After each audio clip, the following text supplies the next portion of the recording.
In the previous episode, we left glass behind in the age when it was a jewel, a time when it gleamed on royal tables, when those who stole its formula were hunted by state agents, and when its secrets were guarded on an isolated Venetian island. Back then, glass was a display of power, a symbol of status. But today, when you step outside, walk into an ordinary grocery store, or simply lift your eyes toward a towering skyscraper, what you see is no longer a jewel. When glass breaks today, we don't mourn it. When a soda bottle is empty, we don't preserve it like a work of art. We toss it away without a second thought.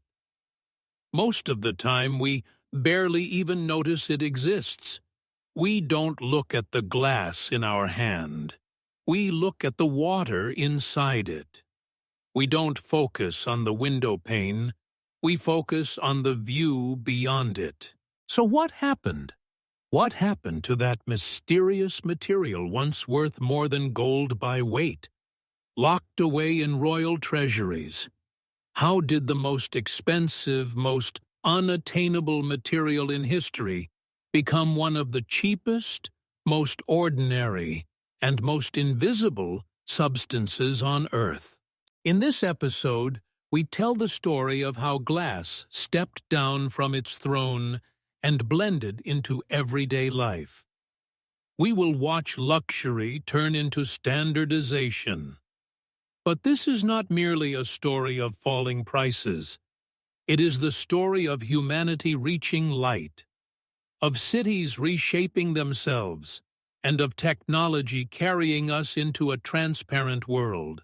Welcome to the transformation of the luxury of being visible into the standard of being invisible. Until the Industrial Revolution, and even until very recent times, there was a massive problem humanity could not solve when it came to glass.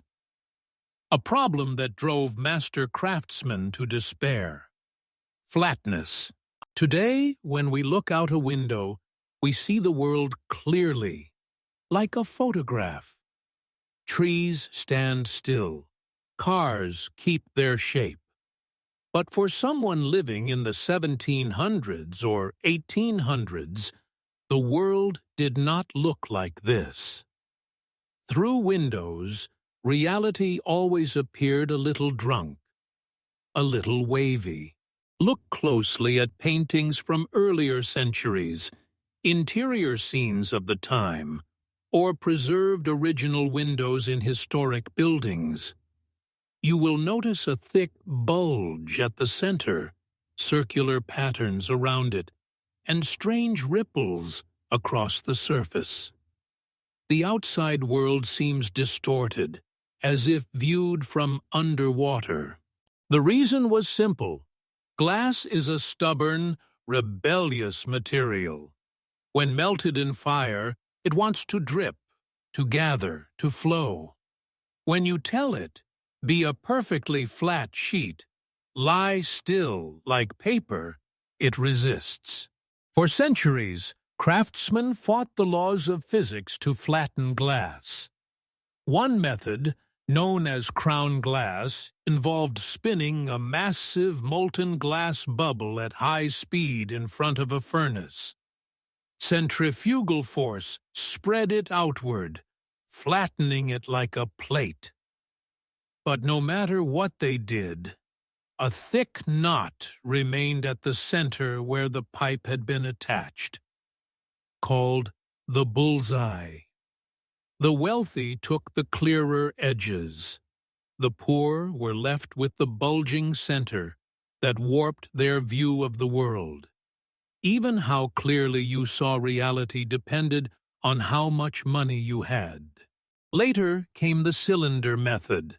Glass was blown into a long sausage shape, sliced lengthwise, and reheated to be flattened like fabric under an iron.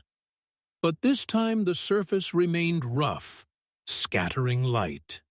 For centuries, the world appeared blurry through windows.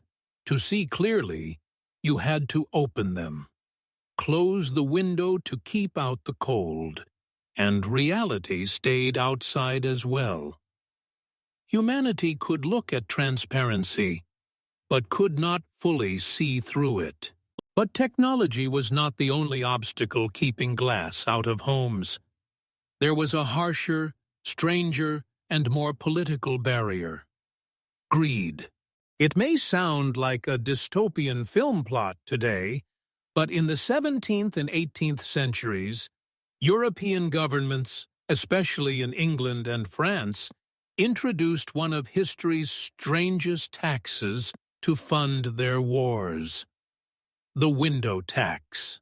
The logic was simple. The wealthy have large houses. Large houses have many windows. So instead of taxing income, let's tax windows. The state counted how much sunlight entered your home and charged you for it. On paper, it looked logical, even fair. In reality, it became a nightmare, a public health disaster. Poor families who could not afford the tax began bricking up their windows. Streets filled with blinded buildings. New apartments were constructed without windows at all. Dark, airless boxes designed to avoid taxation. The consequences were devastating. Cities sank into darkness. In damp, unventilated rooms, disease flourished. Typhus, cholera, and tuberculosis spread rapidly. Children developed rickets due to lack of sunlight. While governments filled their treasuries, the public lost both health and vision. Light had become a luxury you could only buy. For nearly 150 years, people lived imprisoned in their own homes under a tax bitterly known as daylight robbery. This madness did not end with public outrage alone. It was science that delivered the final blow. Physicians and medical authorities presented governments with overwhelming evidence.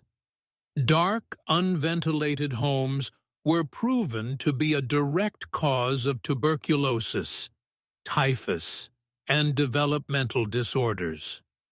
Medical journals branded the tax a tax on health. Under mounting scientific proof and rising public anger, parliaments finally gave way. In 1851, the tax was abolished. It was like opening the floodgates of a dam. First in England, then across the world, architecture exploded. Bricks were removed. Walls were torn down. Windows reopened. Glass was no longer just a material. It had become a symbol of freedom. The spread of glass did not stop with windows. There was also a problem of safety. Old glass shattered into razor-sharp blades when broken. Using glass in automobiles was essentially signing a death warrant. The solution that changed history came from a simple accident.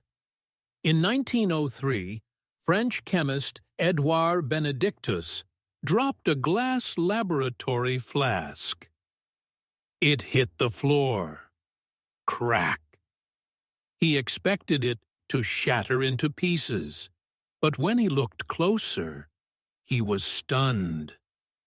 The glass was cracked, fragmented, yet it hadn't fallen apart. The pieces held together like a jigsaw puzzle. Benedictus remembered what had once been inside the flask: cellulose nitrate, a liquid, plastic-like substance. It had evaporated, leaving behind a thin, transparent film coating the glass.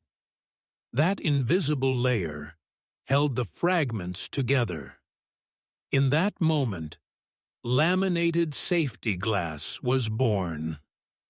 Today, car windshields are made using this principle. Thanks to that hidden plastic layer between two sheets of glass, crashes no longer turn windshields into deadly blades. Glass was no longer just transparent. It had become protective. Safety was solved. Taxes were gone. But the greatest challenge remained: smoothness. Factories still relied on massive rollers and grinding machines to flatten glass. The process was slow, expensive, and inefficient. The final revolution arrived in 1952, one evening, in a kitchen. Alistair Pilkington stood washing dishes, staring at the thin layer of grease floating on the surface of dirty water. The oil spread out perfectly flat. Supported by liquid beneath it, gravity and surface tension turned it into a flawless mirror. A realization struck him. There's no need to crush or grind glass flat. If we let it float on another liquid, the laws of nature will iron it for us. There was one problem. Glass melts at over 1,000 degrees Celsius. What liquid could remain molten at that temperature? Water would vaporize instantly. Oil would burn. Lead was toxic. The answer was molten tin. After years of secret experiments, Pilkington's team poured molten glass onto a bath of liquid tin in an oxygen-free atmosphere. The result was extraordinary. The glass spread across the tin like olive oil on water. The bottom was perfectly smooth because it touched liquid. The top was smooth because gravity flattened it. When it emerged from the furnace, the glass was flawless, like untouched water, brilliant as a diamond, and most importantly, cheap. This was the wheel of glass making. They called it float glass. Today, nearly 90% of the world's flat glass, from shop windows to car windshields, comes from that idea born while washing dishes. As glass became cheaper, larger, and smoother, it changed one of humanity's oldest habits: shelter. For thousands of years, home meant walls. Thick stone meant protection from nature. But in 1851, when the Crystal Palace was built in London, people could not believe their eyes. A massive structure 560 meters long, made of 300,000 pieces of glass. No walls, no stone, just iron and glass.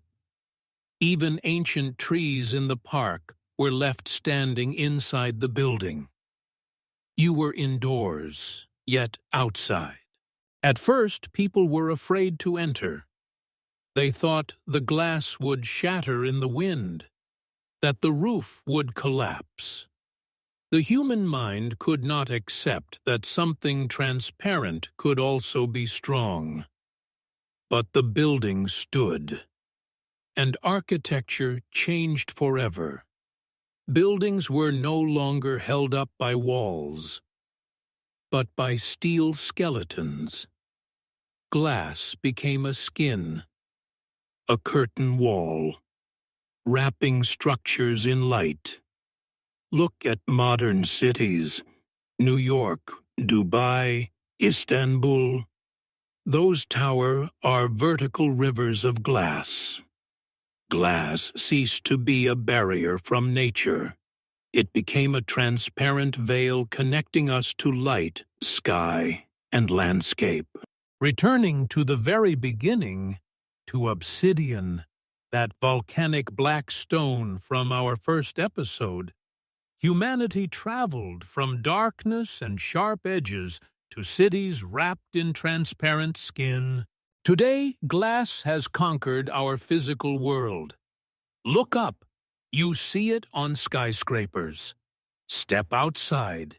It's in front of your car. At home, on your table, in your display cabinets.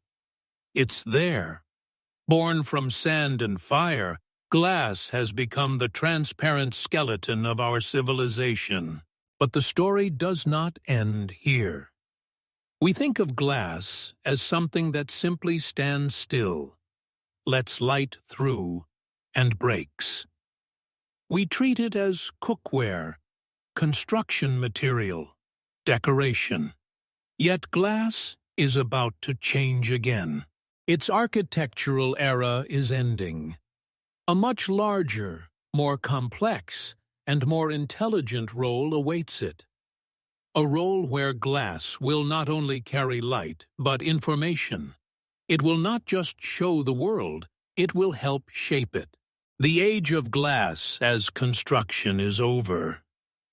The age of communication and intelligence is beginning. In the next and final episode, we will explore how glass becomes the backbone of the internet, the screen in our pocket, and the technology of the future. The Invisible Hero's Greatest Secret, next time. See you in Glass Today, Glass Tomorrow.